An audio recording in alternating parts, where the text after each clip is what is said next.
Ladies and gentlemen, coming to you live from the Lucky Dog studio in a hidden location somewhere in the upper Midwest of the United States of America, it's a brother making his own way but with all the wrong opinions.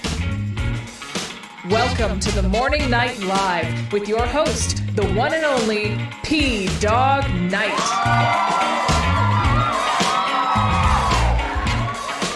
Well, I'm having a little trouble this morning, and I might be showing up in the stream today. So let's just hope this works eventually. I can't. I'm having a lot of trouble with my computer for this morning, and some of the websites aren't working.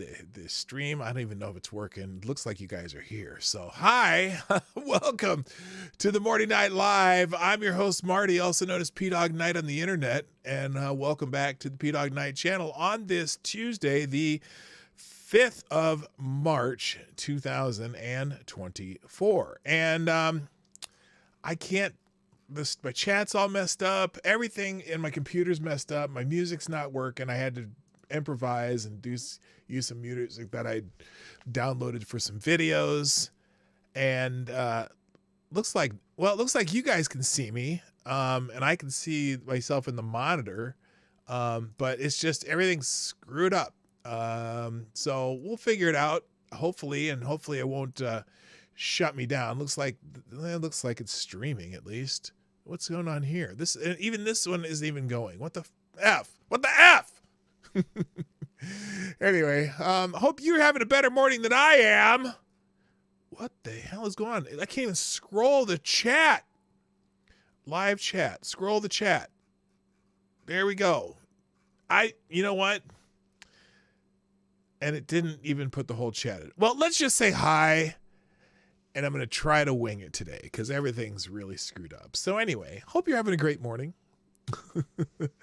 Let's just say hi to who's here and we'll be on our way. First the chat. Oh, and even this is messed up. God, what is going on here? I'd love to say boomer vision, but this is not anything that I'm doing. And why isn't this working? Are y'all seeing me on Rumble? Or is it just it doesn't even look like it's going. Oh yeah, it's there. It's working. Okay, well, we'll do our best. Anyway, first in the chat on Rumble, Mr. Avocado Diablo gets the bell. And then also good morning, Phantom Dog Fart, the greatest name on the internet ever, and Mike Savage Blarg. And YouTube is just fuzzy. I don't get it. Anyway, now on YouTube, like I said, my chat's all messed up, but I do know who was first. And it wasn't who you think it was. Today, it's GDSOB who was first against the bell. Way to go. Actually beat out Avocado Diablo somehow. And then everyone else is going to be in a random order because this shit ain't working here. I don't know why. It's pissing me off. And I have no idea why my music aggregate, the music service I use, it's that their website's like down. It doesn't even work. So like I said, I improvised on that even.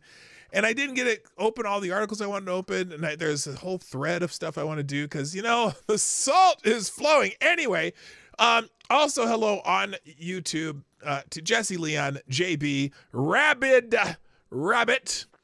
Also good morning, Simon Wolfwood, another guy, V, Avocado Diablo. Also, good morning, Kara Soldier. My favorite Canadian Jaeger ponies here. Let's see. Green Badger Outdoors, Somnambule Nation. Number one is in the house. Good morning, also Aaron Meredith and Patio Furniture. Hello, Scribe Light, Dog Thrapple. Nice to see you, my brother. It's been a while. We gotta get together one of these days. Like, you know what I mean? Like online, obviously, because we don't even live in the same region of the country. But anyway, also hello to let's see, who am I missing? I got JB, I got you, Mike Savage Blarg. It's like I said, everything's messed up. Nano's in the house. What's up, Nano? How you doing?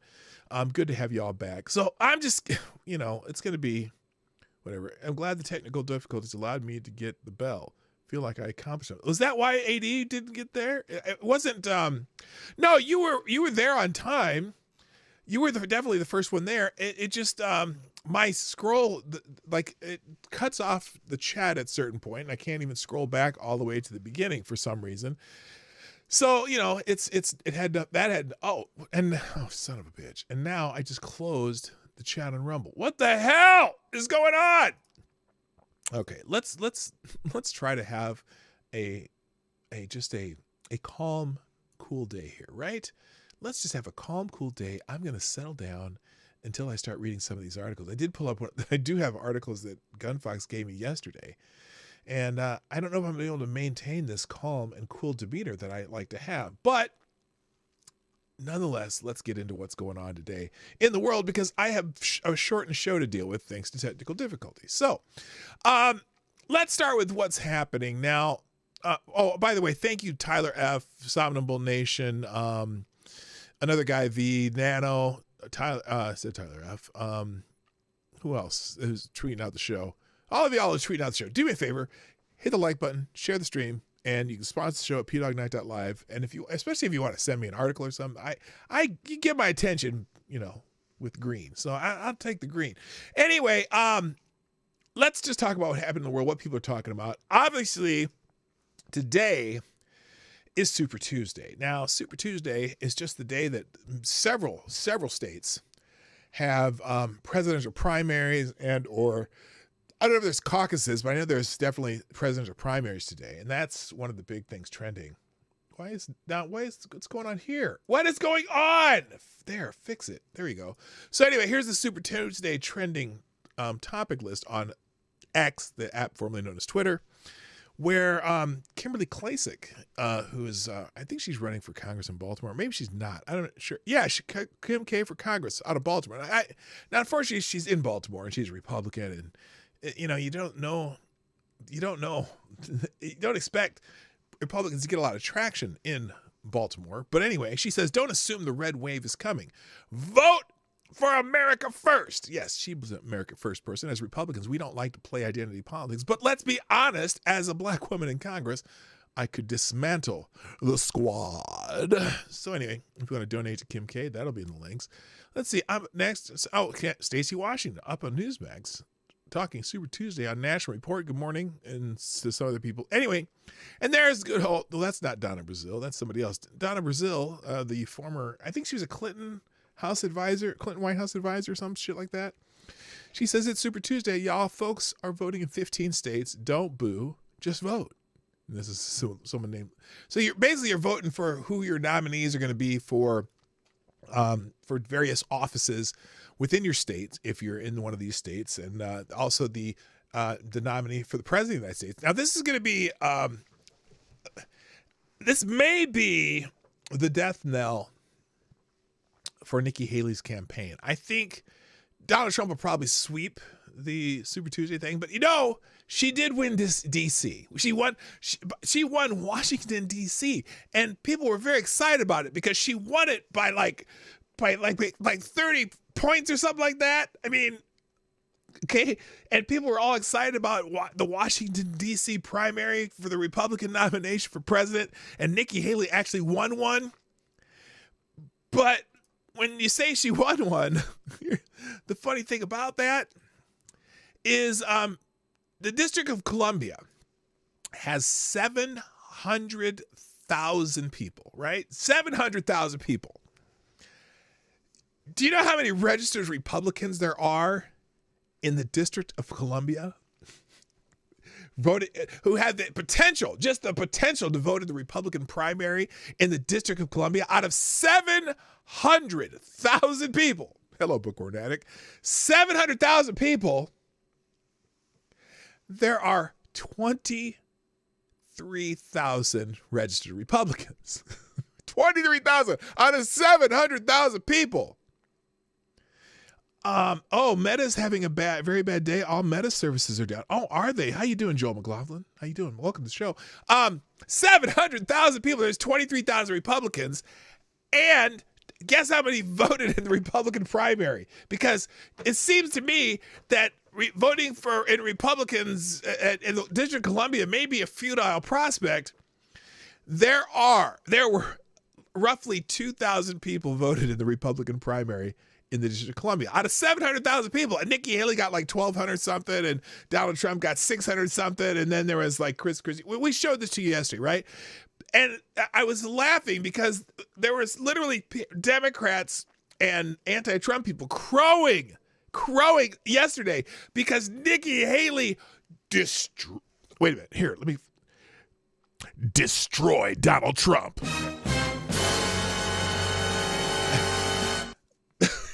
In the District of Columbia, which, and the joke was, well, of course she won the swamp because she is the swamp. Look, the District of Columbia are mostly people who work for the government. And you know, the government people, the Democrats who work for the government love Democrats because the Democrats are more likely to give them more money and stuff. And so, of course, they vote for Democrats. And it's the District of Columbia. You know, I don't even know. They get like, I don't know how many electoral votes they get in the electoral college. It's not too, I think it's 3, possibly. But yeah, Haley didn't do shit. No, she didn't. It's just hilarious that they were crowing about this. Anyway, so Super Tuesday, people are going to be out voting today in 15 states. We'll see what happens. Also trending. Now, this one caught me by surprise. And it's boycott Doritos. Now, Doritos, the tasty chip made by the Frito-Lay company owned by PepsiCo.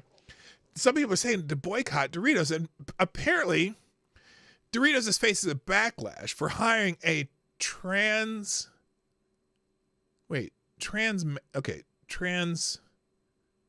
or a trans identifying man, you can say either way, to be the face of the brand in Spain. Samantha Hudson, a biological man, has sparked outrage across the country for some of his tweets where he shares his fantasies about abusing kids. Now that's not good. That is not good. And so here, and again, somebody here, I want to do the hooligan things like putting a 12-year-old girl in. Okay, no. Doritos, not a good move, but I don't know. So people are saying that the Doritos needs to get the Bud Light treatment. Now, here's the thing. At least for me, and I'm gonna, is this the one? Oh, here, I'm gonna scroll down here. So this is, someone made a point. Now, I don't care about boycotting anything. I don't boycott Bud Light because I don't drink Bud Light. I'm not gonna boycott Doritos because I don't buy a lot of Doritos. But here's the point that this guy makes. Well, if you're gonna boycott Doritos, you would have to boycott all of these products right here. These here products, okay? Because Doritos is owned by PepsiCo, the Pepsi company. You know, to Pepsi, the like Pepsi, Diet Coke, Pepsi. And so some of these brands are Aquafina, Mountain Dew, Brisk, Boobly, Dr. Pepper, Evolve, Crush, like Orange Crush, Gatorade, Gafita, Lipton Teas, Mountain Dew, Ocean Spray, Pepsi. Okay, those are the drinks. Starbucks, Soul Boost, Tropicana, blah, blah, blah, blah, blah. And then over here, snack things like Cheetos and what are these? Bear, Captain Crunch, Fritos, Cracker Jack, Pearl Milling Company, Rice and Roni, Quaker Oats, Smart Food, Tostitos, Sun Chips, Stacy's, Ruffles, all these other things.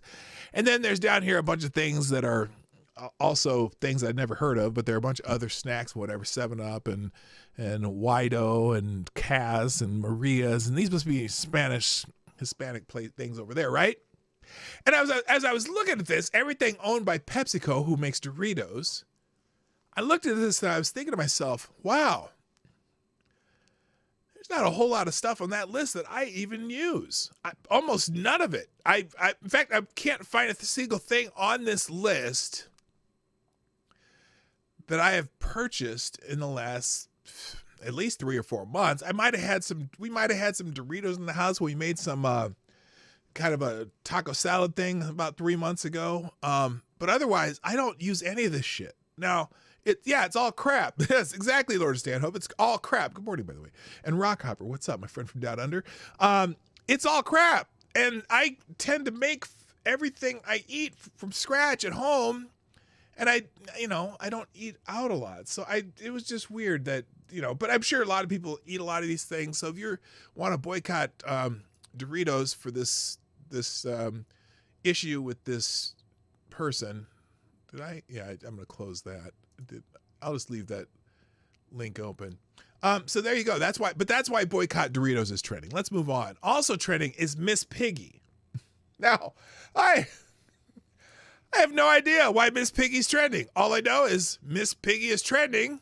And I thought maybe it'd be something like, Meghan McCain or Liz Cheney having to do with them. But no, it's not neither one. Miss Piggy's trending just for no random reason.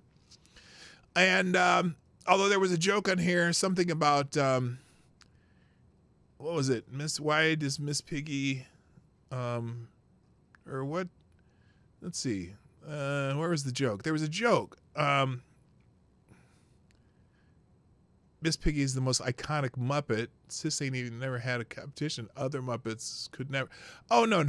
Miss Piggy is not the most iconic puppet. Now, this was kind of funny. Who wore it better? Okay. But I don't know why Miss Piggy is trending. So, because it's nothing to do with Meghan McCain or Liz Cheney. I just thought I'd say that again. That was funny. Okay, other things trending. Mark Cuban is trending because he did a cringe segment on this Stephen Colbert's stupid ass show. Holy shit! Remember? Okay, now what's serious? Hello, Woo. How you doing, my friend? So the I gotta pin the super chat thing too. If you want a super chat, you can do that. I'll pin that on YouTube. So Mark Cuban is trending, of course, and if I ask you why a celebrity type person is trending, you all know why, because TDS, right? He had a little Trump derangement syndrome. And so he did this cringe-worthy joke monologue on, is this The Daily Show? No, what is, Late Night or something, CBS, The Late Show with Stephen Colbert. And remember, okay, I'm not going to play it because, they're pretty touchy about you playing their shit, even though it's so cringeworthy. But let me tell you how good it was. Okay, Mark Cuban, how good this comedic line. All he did is do jokes about Donald Trump, first of all. And I'm telling you, it's as bad as anything you'd hear on Saturday Night Live, how they really have to they really try so hard to make Donald Trump jokes and they're not funny. It was worse than that.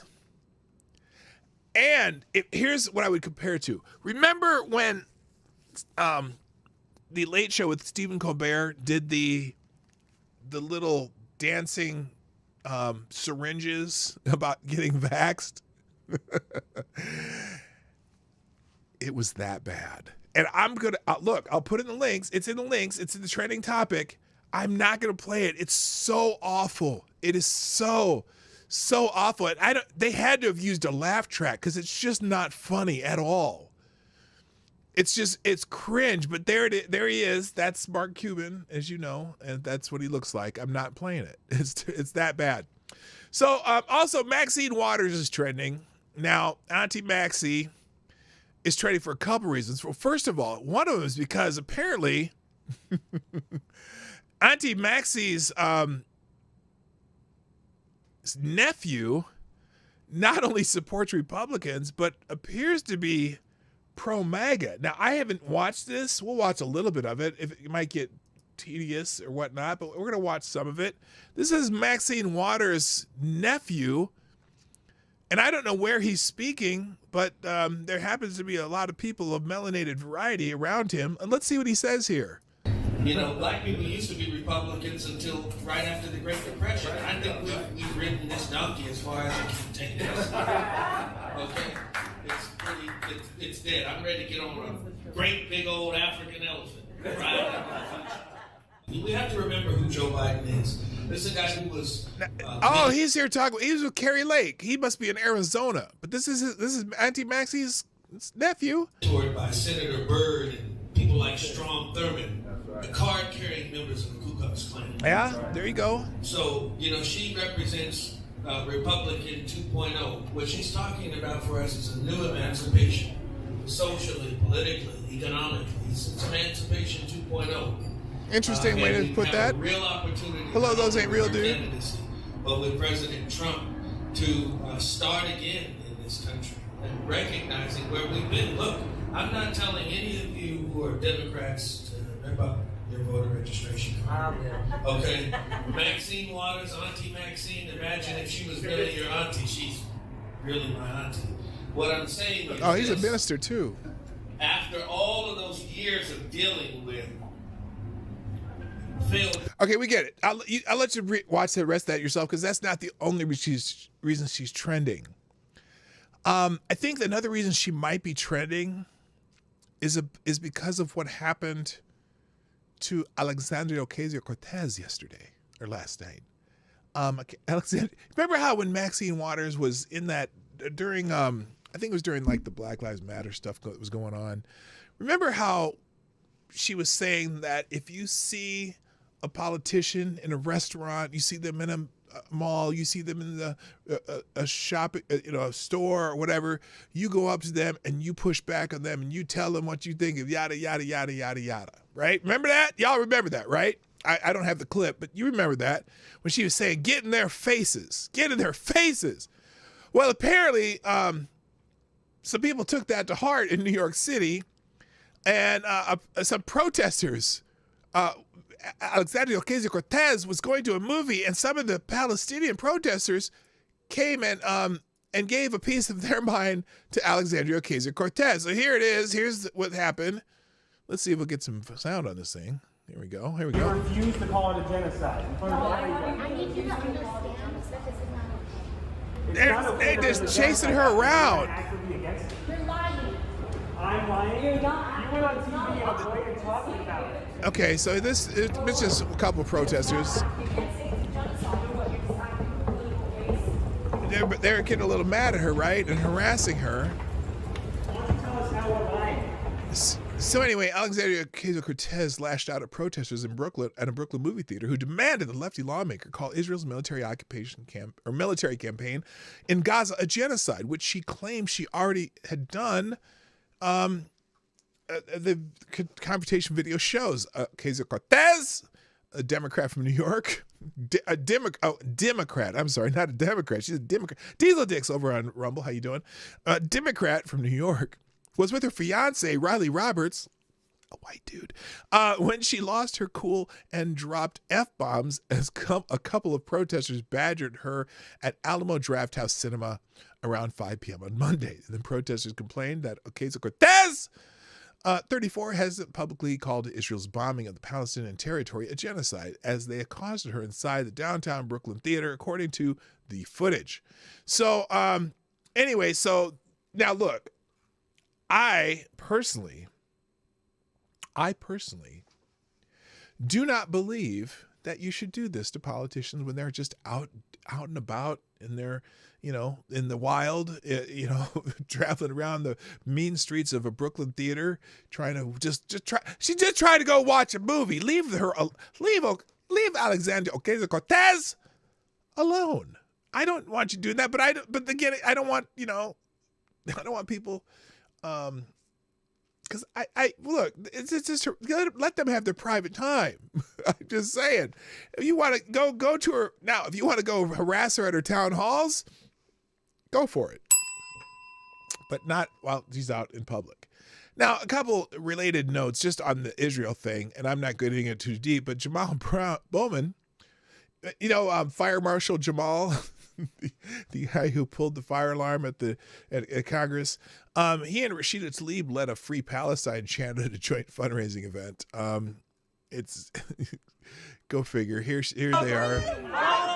Free, free! Palestine! Free, free! Palestine! Free, free! Palestine! Free, free! Palestine! I don't know. The only reason that's relevant is because she's part of the squad that Alexandria Ocasio-Cortez is part of. Also, Democratic Socialists of America, which is kind of leans towards how the squad leans. Democratic Socialists of America tell members to oppose Biden and accuses Israel of genocide.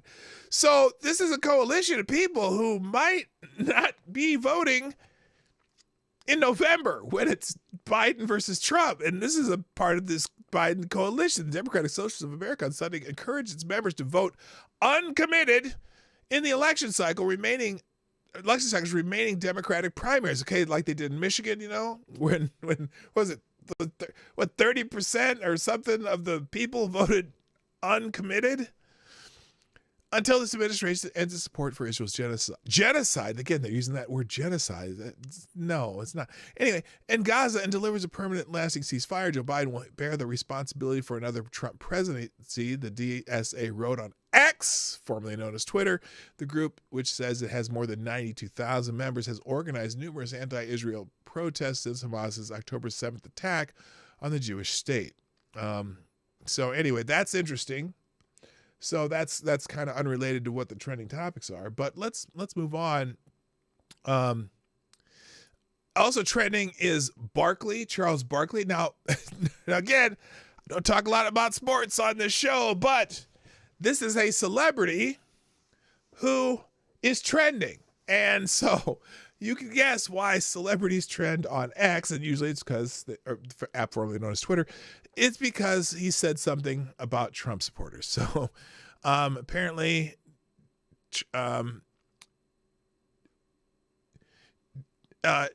Charles Barkley has gone on Twitter and says that he will punch any black person in the face who was wearing the Trump mugshot t-shirt. Here's Charles Barkley on This Is CNN. Big sigh. First of Big all, sigh. I'm just going to say this. If I see a black person walking around with Trump mugshot, I'm going to punch him in the face. Charles, No, Gail. Charles, you really can't say that because A, you don't mean that. I mean that sincerely. Oh, I'm going to tell you something. And then you will be arrested for assault. And then what? Chuck. Oh, I might have to get one and just find Chuck. See, Chuck and I are the same height. They listed Chuck at 6'6", but he's barely 6'4", and I'm barely 6'4". And I probably weigh about as much as, well, I don't weigh as much as Chuck now. I weighed as much as Chuck when Chuck was an athlete. Chuck's probably pushing 350 right now. But come on, Chuck, you ain't going to hit nobody. Chuck. I'll bail Then what? myself out and go celebrate. If I Don't encourage him. Don't encourage him. Okay, but And all the seriously, people just continue. laughing. It's so funny. First of all, if I was It's at so that, funny. at that conference, I'd have got up and walked out. That was an insult to all black people. Because he basically just saying, and first of all, to compare black history where we've been discriminated against to his plight. Yes. Well, first of all, he's a billionaire. And they're prosecuting him for stuff he did wrong. Are they though, Chuck? Are they? Are these selective prosecutions? Well, you probably don't understand what that means, Chuck. Anyway, that's why Charles Barkley is trending. Also trending is Dan Rather, because of course, oh, by the way, I've been salt mining because if this were like the Middle Ages, I would be very wealthy with all the salt that I've collected from all these people mad about the Supreme Court decision on the Colorado deal. You know what I mean? The Colorado deal. Holy shit, is there some salt out there? And that's what we're going to deal with today. But Dan Rather's trending again because he had something he needed to get off his chest. And apparently, T. Becker Adams says the funniest thing about the intern who runs Dan Rather's Twitter account is that the intern has no idea who Dan Rather is and why he isn't a news anchor anymore. Okay, so let's I want to go through Dan Rather's thread. I don't even know how long it is. I didn't check. Maybe it's just 2 posts. Yeah, it's just okay. Here it is.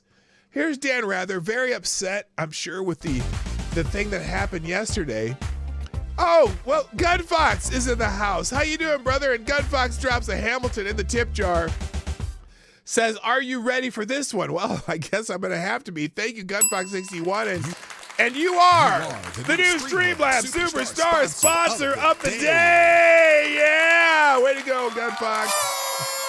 Appreciate you dropping that, Hamilton. Let's make sure you're on the board here now. There you go. You're the what the hell did you just send me though?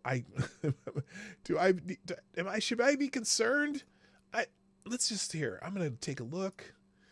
There it goes. Administrating this illegal. Oh no. Yeah. Okay. It doesn't surprise me. Let's just put it over here with the other Gunfox ones from yesterday, because we're getting to those next, because it's, about that time. But anyway, so let's read Dan Rather's little ditty here, and let's see what he said, because he's trending, and he was trending pretty high, so it must have been something. Of course, it's anti-Trump or something.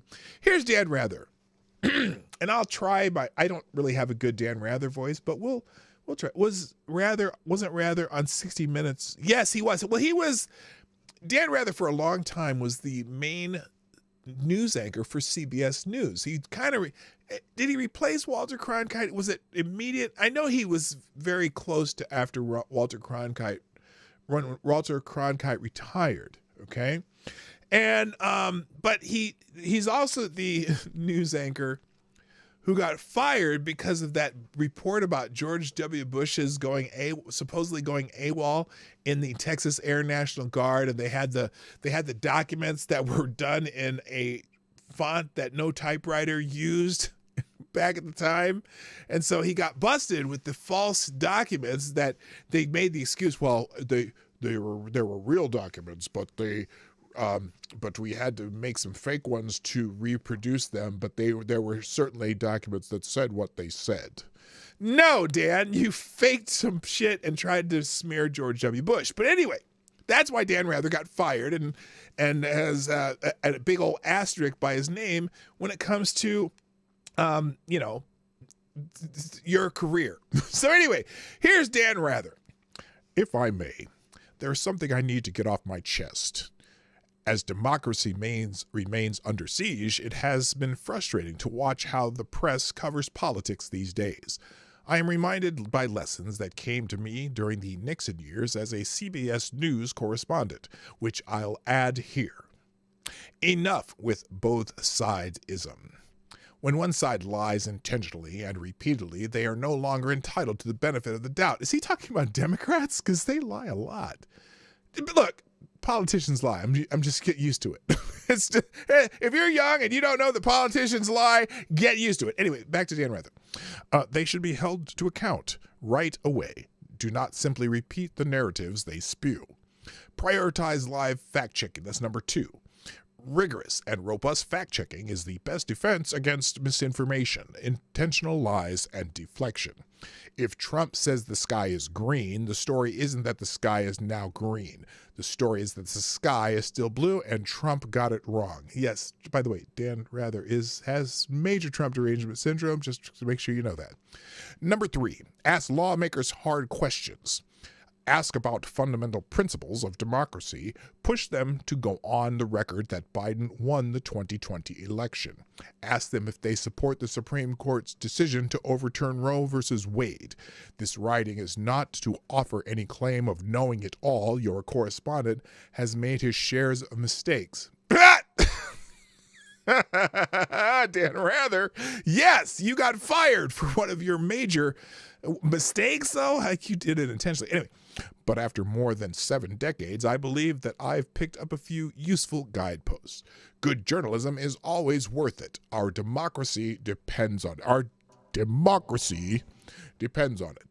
For the rest of my list, please see my latest post of my independent newsletter. The link is in my Twitter biography.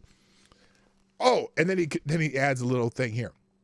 As threats to our democracy grow, so grows my community of readers determined to save it. Subscribers are reading my latest article on what the press needs to do in the face of threats to our democracy. I would be honored if you read it via the link in my bio. Well, Dan Rather, kiss all of my fat ass. Thank you. All right. So anyway, I was creating fake news before fake news was cool. Yes, he is the king of fake news. In fact, oh, here it is. Is this it? Here it is. So this guy says, I too am for fact checking.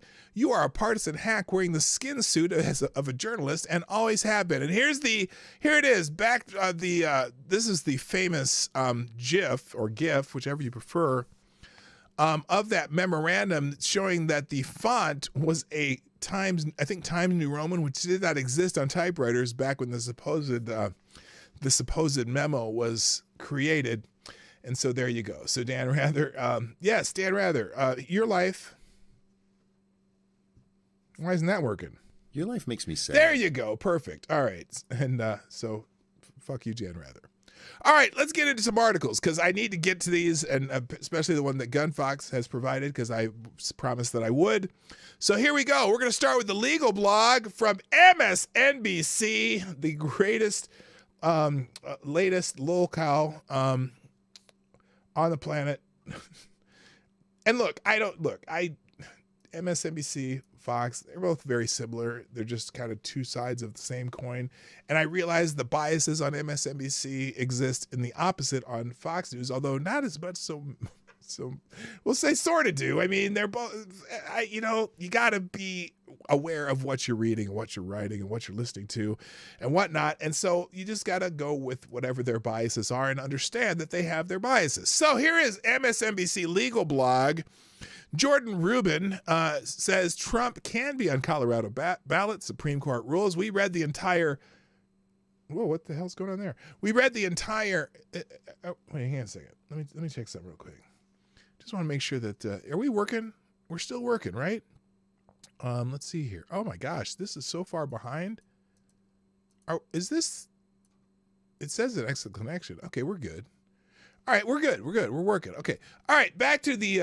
This is the article on MSNBC talking about the Colorado ballot decision by the Supreme Court yesterday. So this is Jordan Rubin. And listen now, as I read this, now it says it's the legal blog. And I noticed something as I listened to a bunch of legal experts talk yesterday. That a lot of them are really stupid and don't know what they're talking about and are saying shit that I go, hey, did you not know this? I'm just a guy in the basement on the internet who once slept at a Holiday Inn Express, and I know more shit about the law than you did, and I made the right prediction about what the court decision would be better than you did. How did you get a legal degree? But anyway, that's because I slipped at the Holiday Inn Express once. But anyway, so here it is. Trump can be on the Colorado ballot.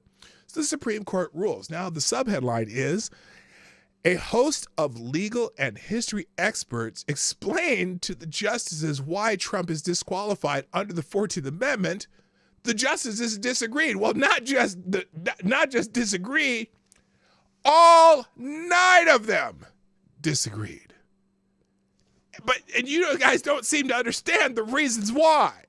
Let's see if Jordan Rubin understands the reason why, because he's already claimed that a host of legal and history experts explained to the justices why Trump is disqualified. Well, no, they didn't. They didn't. But they didn't explain why Colorado had the authority to do it. That's what they didn't explain. And even though they explained why he might be disqualified if certain conditions exist, which they haven't explained why those conditions exist, they still never tried to explain why Colorado, the state, a single state, or any single state, could make that determination. And I've been saying all along, this is not Colorado's jurisdiction. And I was right, and the Supreme Court agreed with me, and I didn't even write an amicus brief. Maybe I should have, but it doesn't matter. So here we go. The Supreme Court ruled that Donald Trump can be on the presidential primary ballot in Colorado, overruling a state court ruling that said otherwise and seemingly cementing Trump's place on the ballot nationwide despite his engagement in the January 6th insurrection. That wasn't an insurrection. That's my own little side there.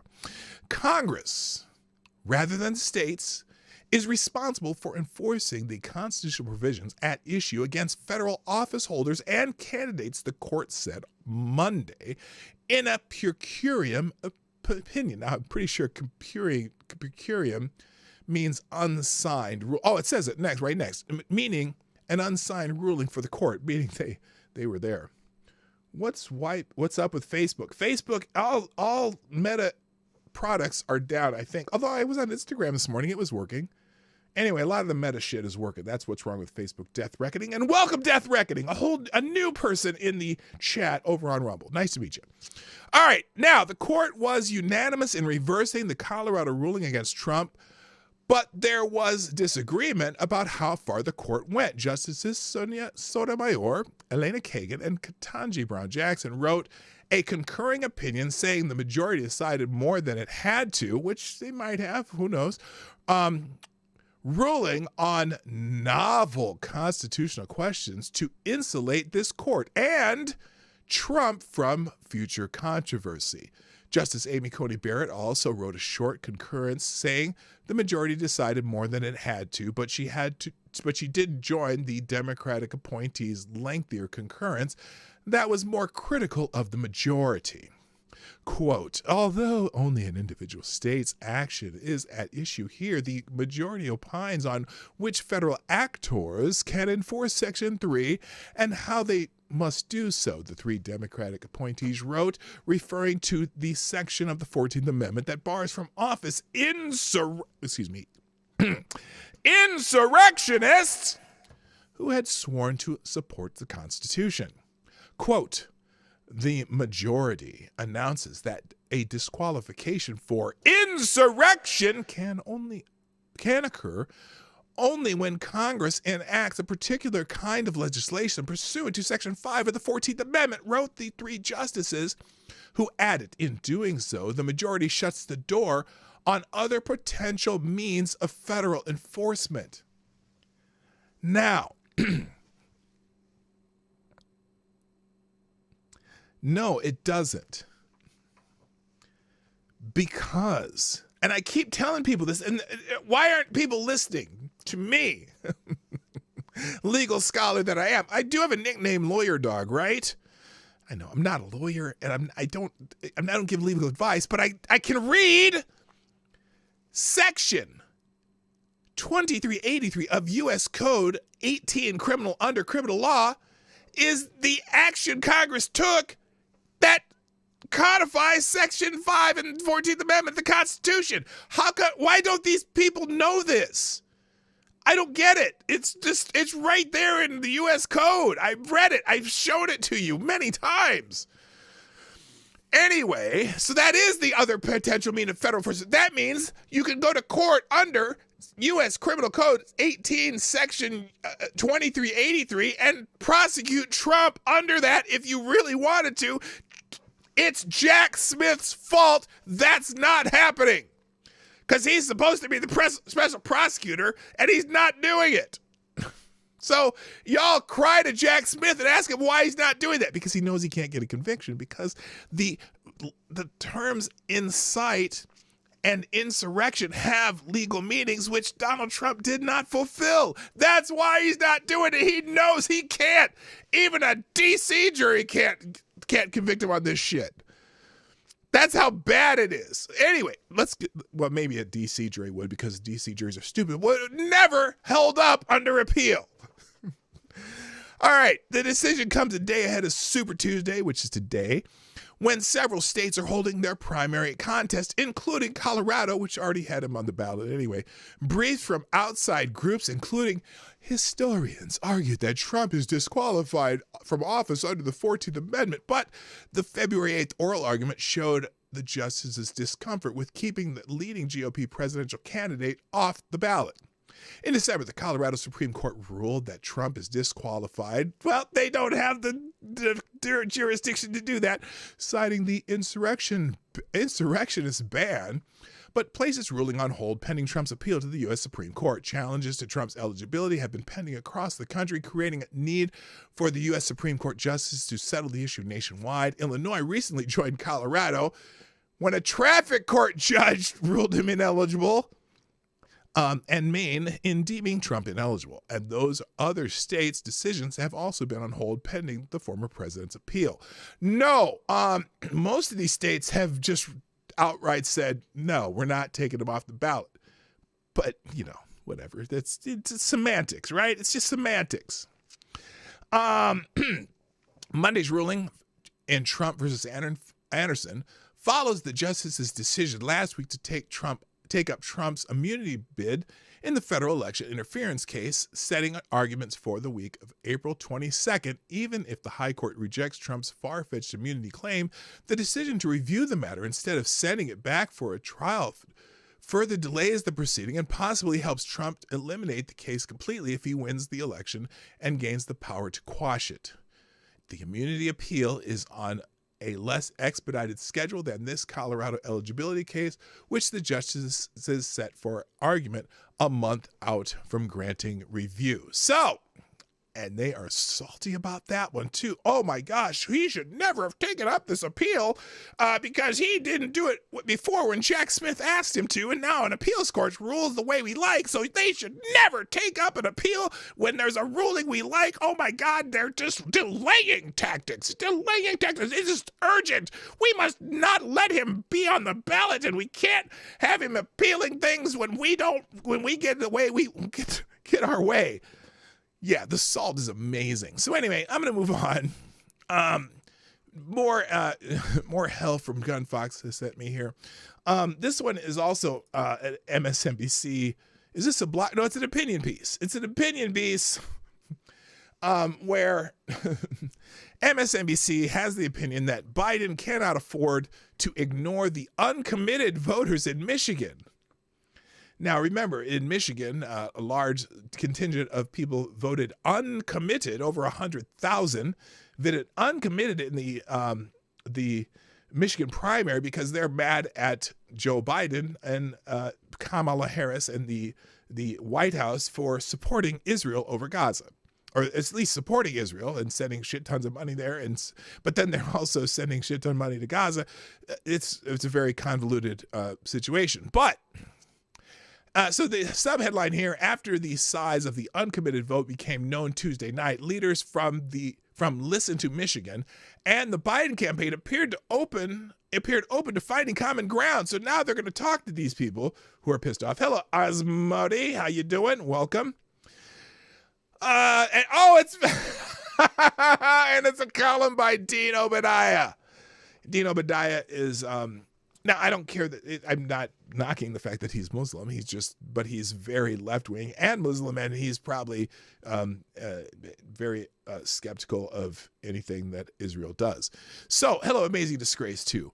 The Listen to Michigan campaign had hoped to convince 10,000 Democratic voters to choose uncommitted for president in Tuesday's primary election as a protest to Joe Biden's Israel-Gaza policy. That more than 100,000 people voted uncommitted sends a blaring message to Biden that he must stop supporting Israel's Prime Minister Benjamin Netanyahu's brutal war in Gaza. Well, F-A-F-O, sorry.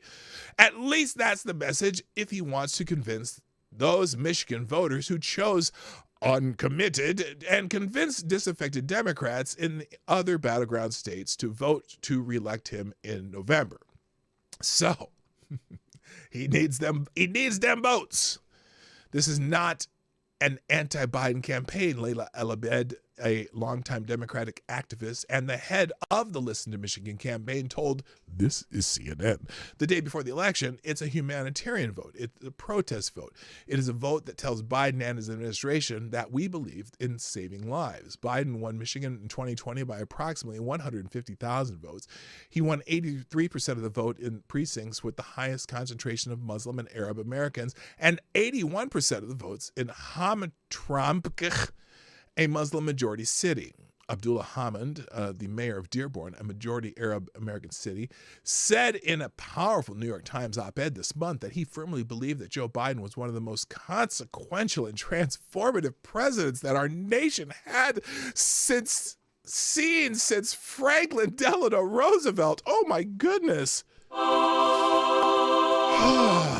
But, like so many other Arab or Muslim Americans, Hamid's beliefs about Biden changed. After Hamas killed approximately 1,200 Israelis during its October 7th attack and kidnapped at least 200 people, including several Americans who are still hostage, Israel responded with a military operation that has caused the deaths of at least 30,000 people. Now, I still don't know how accurate that is. They've been saying, I don't know. Anyway, out of 30,000 out of 7 million, remember, there's 7 million people in Gaza. And look, you did an act of war. And so, again, Israel's like far superior militarily. And as much as whether you agree with what they're doing or not, it was an act of war. You started a war with a military power much stronger than you. And maybe this is maybe it was just part of their strategy because, kind of the martyrdom issues or not. But anyway, let me continue. This is just what it says here. Thursday, Secretary of Defense Lloyd Austin said the number of Palestinian women and children killed by the Israel military since October 7th is over 25,000. So you're saying of the 30,000 people, 25,000 are women and children. And I realize that there's a large number of women and children in the what's known as Gaza, right? Or the Palestinian areas. But you're saying that, what would that be? 25, roughly 75% or 80% of the people that are killed are women and children? Not Hamas fighters? Huh. Anyway, the devastation in Gaza has mostly been caused by weapons the U.S. has supplied, and Biden has generally supported Netanyahu's prosecution of the war. After the size of the uncommitted vote became known Tuesday night, leaders from Listen to Michigan and the Biden campaign appeared open to finding common ground. Listen to Michigan Michigan spokesperson said, quote, "Our movement is actually a favor to President Biden," end quote. He said, "We're telling you exactly what you need to do to win Michigan," a senior Biden campaign advisor told Politico. President Biden shares a goal of many of the folks who voted uncommitted, which is to end the violence and a just and lasting peace. That is what he's working towards. The problem is, there's no way. I've been watching. I mean, I've been seeing this conflict since I was a kid, since the PLO and all these. Every time there is even some time of peace, the Palestinians aren't willing to make a permanent peace. And it's just rinse and repeat. Do some terrorism, Israel retaliates. And then they have a ceasefire, and then there's some so-called peace, and then do some terrorism or kill a bunch of people. Israel retaliates, this and that. And every time that every time there's been a plan for a two-state solution, the Palestinians have rejected it, and the Israelis have, been willing to go along with it. And the idea of it, I don't know, will there ever be a two-state plan there? Certainly, I don't know. It's an issue that drives me fucking insane, and I don't know. Anyway, an estimated 69% of Arab or Muslim voters across the country supported Biden in 2020. Of course, now look, if you think about Dearborn, though, a lot of the Dearborn Arab Americans are also tired of Democrats because of all the shit that they're doing in schools, the teachers' unions and whatnot. All this stuff that, you think it's just Moms for Liberty that doesn't like the porn books in their schools. You do realize that in Dearborn, that was one of the great school board uprisings in recent memory, where the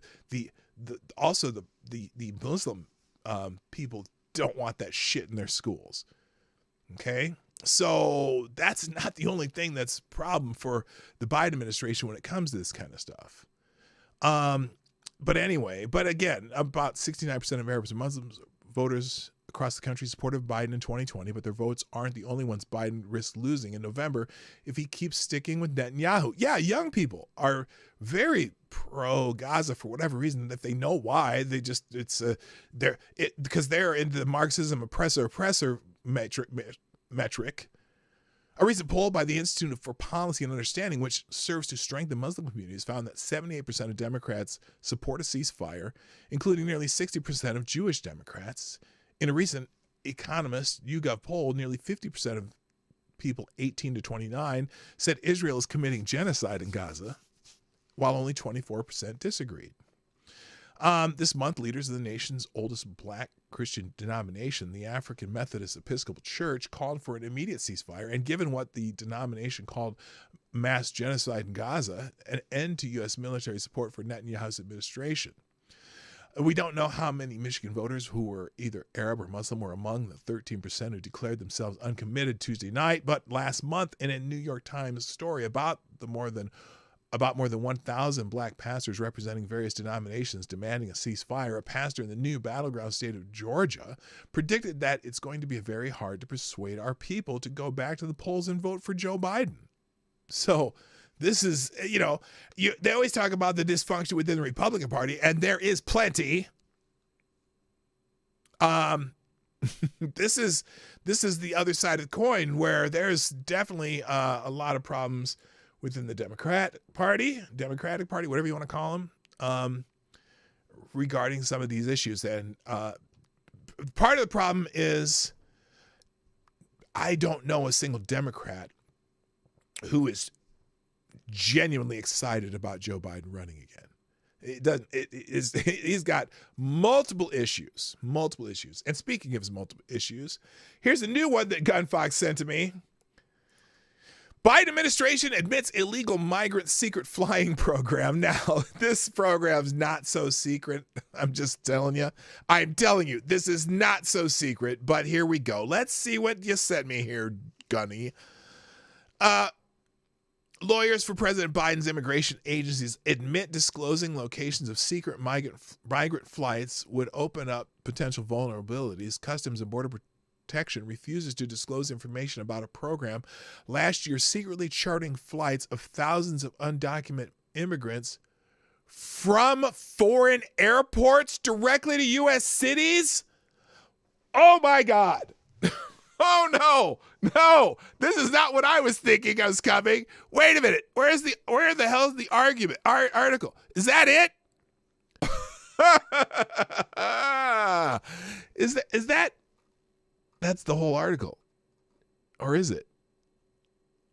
What the hell? Is it? There's no links.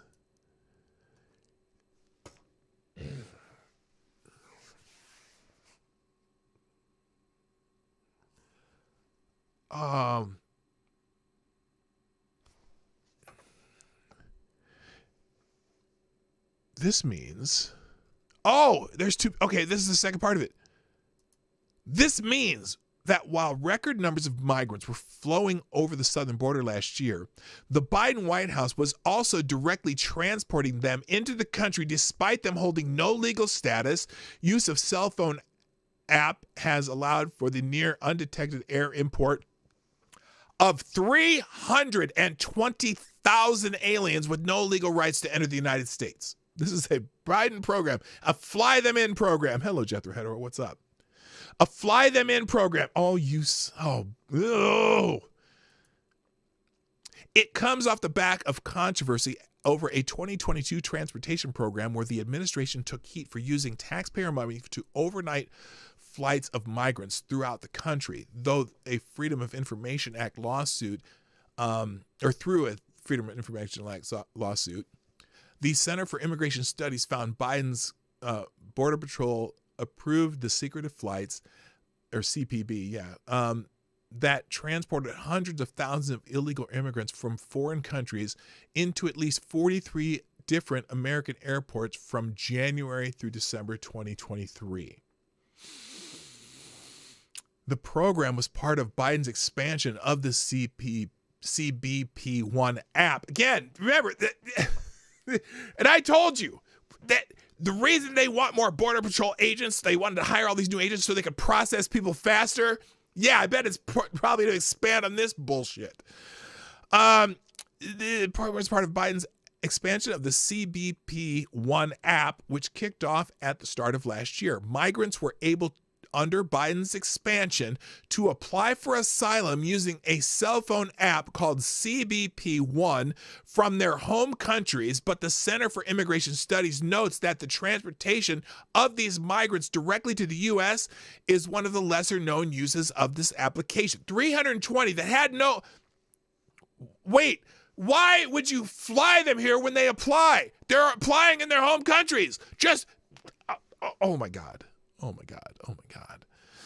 Aliens who cannot legally enter the U.S. use CBP-1 to apply for travel authorization and temporary humanitarian release from those airports. Under this parole release, migrants are able to remain in the U.S. for 2 years without obtaining legal status, and meanwhile are eligible for work authorization in the country. The administration would not reveal which airports the undocumented aliens were transported to, by originally citing a law enforcement exception in the refusal to hand over information, but new information from a CIS lawsuit reveals the locations were not disclosed due to fear bad actors would inflict harm on public safety, or the information would create law enforcement vulnerabilities, or just that the American public would find out. Oof. Airports of entry, which, if disclosed, would reveal information about the relative number of individuals arriving and thus resources expended at particular airports, which would, either standing alone or combined with other information, reveal operational vulnerabilities that could be exploited by bad... Okay, we saw that, didn't we? Exploited by bad actors, altering their patterns of conduct, adopting new methods of operation, and taking other countermeasures, CBP lawyers wrote before in a filing. They added this would hereby undermine CBP's law enforcement effort to secure the United States borders, but Republicans insist the southern border is not secure and are demanding Biden implement more strict protocols between the U.S. and Mexican border. CIS notes that the secretive flights are legally dubious and claim since CBP will not disclose the locations for fear of grave consequences, it is likely not a program that should continue. Lawyers also did not disclose the locations of foreign airport departures, making it unclear where these migrants are coming from. But those eligible for the CBP-1 application are citizens from Cuba, Haiti, Venezuela, Nicaragua, El Salvador, Guatemala, Honduras, Colombia, and Ecuador. And then the full story is in the Daily Mail, which I'll put a link to that also.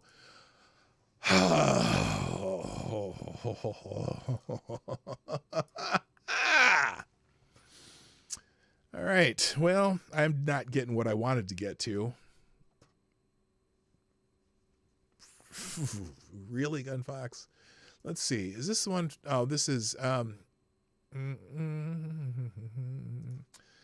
have some other articles in here. One is called "Death of an Insurrection" by Julie Kelly. Now, this whole thing with this court ruling yesterday doesn't necessarily end the issue. It certainly could end up coming up in a federal court. It could come up if Donald Trump wins the election, that if, for example, Democrats somehow take over the House and Senate, that they could not seat him as the president, according to their fever dream that they might, that this insurrection actually was an insurrection. But this is an article just talking about some of the people that tweeted about this yesterday. I have a whole tweet thread just of some of the saltier comments, which I might just well, I'm sure some of them will be here. So let's look at a couple. For example, someone named Nail Katyal said it's a win for Trump. At the same time, remember that the Supreme Court's decision today did not do what Donald Trump had asked, clear him of insurrection. The Colorado court found that he so was, and Trump has had an entire section of his SCOTUS brief arguing he was peaceful on January 6th. The court didn't do what he asked. It did not clear him, and the Act's decision leaves space for his criminal trial about January 6th to proceed. Should the court depose of the other Trump immunity case quickly in spring, as it can and must. The court took 25 days to render this decision. Anything longer in the immunity case would be deeply inconsistent with what it did here. No, it wouldn't, because the Colorado case was crucial to continuing the current balloting process. The other case is not. Also, the whole Colorado determined that the judge who said, oh, this qualifies as an insurrection, that's 100% moot because it was not their jurisdiction to decide. Harvard Law professor Lawrence Tribe, apparently rendered incoherent by grief, threw out a bunch of words on X, perhaps made sense to the voices in his head. Quote, "It's staggering that not one of the 9 justices said a word of support to support Trump's claim that trying to overthrow Biden's 2020 election wasn't an insurrection, that anyway he didn't engage in it, and that as president he was exempt from Section 3's disqualification for future office." That's because that's not what they were deciding. They were deciding whether or not Colorado had the jurisdiction to make this decision at all, which they did not. Period. End of story. But other articles, let's see. This is Breitbart. Court unanimously rules states cannot disqualify Trump from a 2024 ballot. We've read that whole thing yesterday. Also in Breitbart, Supreme Court must be dissolved. Oh my gosh, the SALT. This is an article on the SALT. We'll go through this one and then get out of here because this is what I was going to do today anyway. And looks like they have most of the ones that I put on there. So let's go through a few of these and then we're going to leave because I can't do any more of this. The Supreme Court must be dissolved. That was Keith Olbermann. As liberals melt down over ruling that states can't disqualify Trump from ballots. Progressive melted down over the Supreme Court's unanimous ruling that states could not disqualify former President Donald Trump from appearing on the 2024 presidential ballot, with some even suggesting the court must be dissolved. In a historic ruling that came Monday, the Supreme Court said only Congress can disqualify a federal candidate from the ballot using the 14th Amendment's insurrection clause. The ruling, which... And it's okay. They didn't say only Congress. They said Congress wrote the law. Guess what? Congress wrote the law, Section 2383. So if it went to court, yeah, that is Congress. They did enact the act. But what's funny is none of these people seem to realize it. And maybe I shouldn't be telling them. But anyway, the Colorado Secretary of State, Crazy Eyes, Jenna Griswold, said in a post on X she was disappointed. Quote, "I am disappointed that the U.S. Supreme Court decision stripping states of the authority to enforce Section 3 of the 14th Amendment for federal candidates. Colorado should be able to bar oath-breaking insurrections from our ballot." They didn't strip you of any authority to enforce the 14th Amendment. You clearly did not have the authority to enforce the 14th Amendment. Therefore, you can't be stripped of it, you moron. Okay, moving on. Then she did this. Colorado Secretary of State Jenna Griswold is currently on MSNBC crying about SCOTUS. She is not taking the 9-0 Trump ruling well. Here's Jenna Griswold. A larger reaction is disappointment. I do believe that states should be able, under our Constitution, to bar oath-breaking insurrectionists. And ultimately, this decision leaves open the door for Congress to act, to pass authorizing legislation. Again, listen to what she says. Oh, it leaves the door open for Congress to pass authorizing legislation. Hey, moron. They did that in 1870. It was last revised in 1949. Criminal Code 18 USC 2383. Oh, apparently you don't know that. You're stupid. But we know that Congress is a nearly non-functioning body. Oh, because the Republicans are in control of the House. No, they don't have to do anything. There's already a law in the books, dumbass. So ultimately, it will be up to the American voters to save our democracy in November. Save our democracy? Oh, my goodness. Charles Downs, President Trump can remain on the ballot after scoring a massive 9-0 victory. The Supreme Court, Colorado Secretary of State Jenna Griswold got embarrassed both inside and outside the SCOTUS. Things are looking strong for a return to the Trump White House. So that's a whole other thing. What's this? Is this? Oh, this is just, I think, what is this? This is not from yesterday. What did he post here? What is this? Oh, that was from when she was at the Supreme Court. We'll skip that. Also, Keith Olbermann. Now, there's a parody count of Keith Olbermann, and there's a Keith Olbermann, and you can't really tell them apart because of the way it read. But anyway, Keith Olbermann. The Supreme Court has betrayed democracy. Its members, including Jackson, Kagan, and Sotomayor, have proved themselves inept at reading comprehension, and collectively the court has shown itself to be corrupt and illegitimate. It must be dissolved. What a moron. Henry Sisson, the little shitbag Gen Z fucker that is all up Biden's ass and cleaning his tongue with his tongue. Insurrection sympathizer Clarence Thomas ruled that insurrectionist Donald Trump can remain on the ballot in 2024. That should be the headline. Hey, moron. Hey, dumbass Henry Sisson. It was a 9-0 decision, an unsigned 9-0 decision. That means they probably all came up with it together and wrote it together. And it's not just Clarence Thomas, you dipshit. If Clarence Thomas would have recused himself, it still would have been 8-0. If the Biden had stacked the court with 20 more different justices, it would have been 29-0. Shut the fuck up, you little pissant. How do I feel about that? Okay, Dana Bash in a segment called it "Unfortunate for America." And listen to, I'm just going to play the first part of it. Unfortunately for America? Unfortunately for America. This ruling, unfortunately for America, this is how it was written. Really? I'm not even playing the rest. It's 17 seconds of bullshit. Let's see. LOLs at the ridiculous notion that a written constitution is an effective check on a tyrannical government. Oh, Vox! The courts were never going to save America from Donald Trump. No one is coming to save U.S. democracy except for ourselves. If you were able to charge Donald Trump under USC 2383, you would, but they didn't. So fuck you. Blame Jack Smith. That's the theme today. Blame Jack Smith. He's not bringing the charge of insurrection. So there's nothing to make it until there's a charge or whatever, a conviction of insurrection. Section 3 of the 14th Amendment cannot be self-executing. You have to have a federal determination that he was involved in an insurrection. There is none. So it cannot be self-executing because they made that stupid self-executing argument. Even Lawrence Tribe and Judge Ludwig, that former federal judge that is just a Democrat shill who wrote, the history, and everyone, all the left people on the left have been quoting Judge Ludwig because he's so fucking smart. Guess what, Judge Ludwig? Suck it. This guy in my basement got it right, and you didn't, you piece of dumbass shit. Anyway, holy shit, am I swearing a lot? This is normalized. If I were on SCOTUS, I would have ruled earlier on the 14th A case.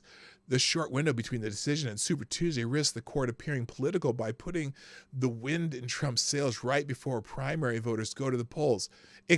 Oh my God, this is Norm Eisen. Donald Trump has now been cleared to run for president. And this guy's indeed mad because, oh my God, it's too close to Super Tuesday. It might give Trump a boost on Super Tuesday.